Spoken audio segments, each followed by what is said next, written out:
কেমন আছো সবাই? আশা করছি সবাই ভালো আছো। এখন ওই সকাল 5:30।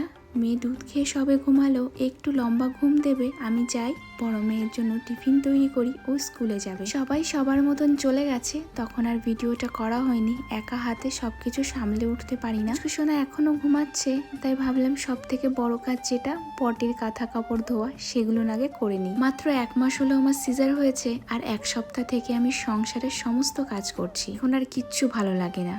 মা হয়ে মেয়ে হওয়ার ইচ্ছাটা না বড্ড বেড়ে যায়। মাকে আর পাবো কোথায়? সে ছোট্ট বয়সে তাকে হারিয়েছি, তার চেহারাটাও ঠিকভাবে মনে নেই। আগের একটা ব্লগে আমি বলেছিলাম, তোমরা কে কোথা থেকে আমার ভিডিও দেখছো অবশ্যই জানিও। তোমরা অনেকেই জানিয়েছো, সত্যি আমি মন থেকে অনেক কৃতজ্ঞ তোমাদের সবার কাছে। তোমরা না জানালে আমি জানতামই না আমার এই ভিডিও এত দূর দূরান্তে পৌঁছে গেছে। সকালের খাওয়া দাওয়া করে সব কাজ সেরে মেয়েকে স্নান করিয়ে ঘুম পাড়াতে এসেছি। ওর সঙ্গে সঙ্গে আমি নিজেই যে কখন ঘুমিয়ে গেছি সেটা